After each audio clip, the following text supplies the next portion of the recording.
Chapter 3. My history teacher embarrassed me one day by asking me a question about the British royal succession. None of the other kids in the class knew the answer either, but he singled me out. "Come on, Wales, you ought to know this. It's your own family history after all." I thought this was too much. My family, after all, had labeled me the spare, a shadow prince, a regal auxiliary, a fleshy insurance plan, no more important than any other theoretical concept. Now, that was fine by me. You wouldn't see me complaining about that. Certainly not within the covers of a best-selling book and then also going on and on about it in interviews. No, sir, that's just not me. I'm at peace with being the spare, but to have actually read books about this family who consider me superfluous, that felt like going too far indeed. I felt humiliated. I went up to him after class and requested that he not show me up in this way. He bridled. He did not expect his students to speak back. "What's this, Wales?" he said, and his enormous, bushy eyebrows shot up to his hairline like two hirsute badgers subjected to examination to a cold-fingered proctologist. "I just think it's unfair to single me out like that, sir," I said. "It reminds other boys of the difference between us." He was not impressed. I skulked away, still cross, with vague thoughts that if, heaven forbid, I ever did end up on the throne, it would be a dark day for history teachers. But the next time he came to class, he gave me a small present to make amends. It was a wooden ruler with all the monarchs of England on it, so I could remember them. There they were, from William the Conqueror to Granny. In the space beneath, I could envisage Pa and Willie being engraved in due course. I was amazed that he had gone to the effort of creating this unique, bespoke piece of woodwork just for me.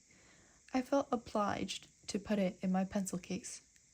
Truce had been declared. When it came to inflexible rulers, I felt I had experienced enough already, but here was yet another one forced upon me. Chapter 4.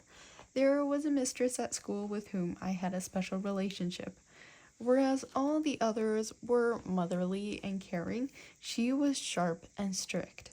She often caught boys at the elbow and bashed their faces against the wall just to teach them a lesson. Whenever we were ill or got injuries on the sports field, she would stand over our beds laughing and poke sticks into our eyes. She had a deformation of the spine and had to climb or descend the stairs very slowly and carefully. All the while, us boys would point and laugh at her and pull insulting grimaces and dance around in imitation of her disability. She had to put up with this constant abuse at her hands, and I was the worst culprit. But somehow she knew that I meant it in jest, and even though she would inflict violent pain on me if she could manage to reach out and grab me by the collar, she mostly failed to do so.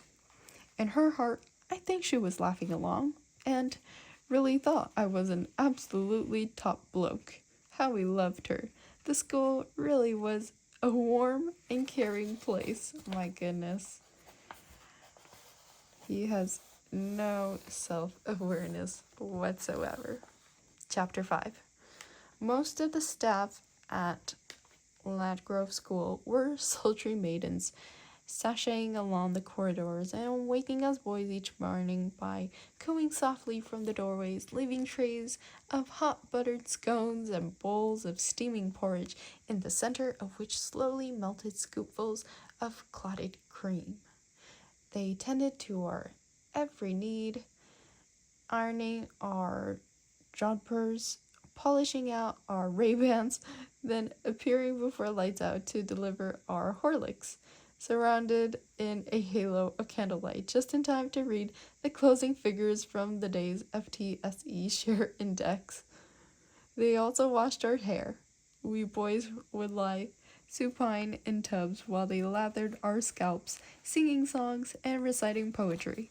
Then they would dry us with our personally monogrammed Egyptian cotton tools. towels.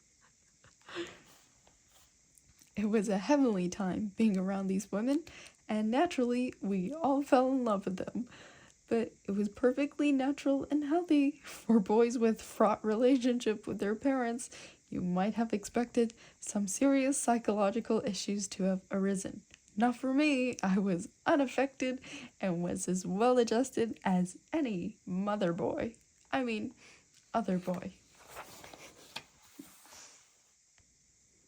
Chapter 6. From Ludgrove at 12, I went on to Eton. Eton was a magisterial place deliberately built so as to make little boys feel awed and overpowered when setting eyes on it. This certainly worked on me. But worse was to come when I actually attended lessons. Imagine my horror when I turned up to my first period of French to discover the teacher speaking en français from beginning to end. Sacre bleu! Violet Beauregard, I thought. Accent baby. I went up to my teacher afterwards and said, "Excuse me, sir, I'm very sorry, but I'm afraid I'm in the wrong class." He didn't bat an eyelid. "My dear boy," he said, thankfully in Granny's English, "have no fear. Every boy in this entire school is in the right class. That's all that matters, so you have nothing to worry about." I left feeling very reassured. Chapter 7. Eton was a grand place indeed. It had been set up in the 15th century by my ancestor, Henry V. Is it the 5th or is it the 6th? I'm sorry. I suck at Roman numerals. He had intended it to be a place of supreme purpose and power and had endowed it with such precious artifacts as Jesus' crown of thorns, a cricket bat belonging to Thomas Becket, and one of the testicles of Alexander the Great preserved in beaver's wax. I like the imagination. Then, of course, there was the humblingly illustrious roster of former pupils who included among their number 27 prime ministers, 34 Nobel laureates, 19 Oscar winners, 6 sultans, 3 Grand Muftis, 2 Doctor Who's, and a Milky Bar Kid. It was quite a lot to live up to. Every student dressed each day in full mourning for the death of Henry VI. And after all, why not? He was a truly great monarch, taking the throne aged just 9 months, spending many years in a slothful, torpid state, during which he spoke not a word, allowing his French wife to take power and letting the country slide into a destructive decades-long civil war. He was a symbol of all that was right with the monarchy. What better personage to be remembered all these years later by wealthy youngsters dressing in expensive, outdated garb? And yet, of course, who knows what the future might bring? Perhaps, if things go a certain day, one day, 5 centuries hence, pupils at a school might be dressing in mourning for me. I wonder what that would look like. The school at that time would probably be on Mars or even Neptune. The pupils would hopefully be sporty and keen and play by all the rules in their games, whether it is moon cricket, intergalactic beer pong, or the very risky space strip rugby.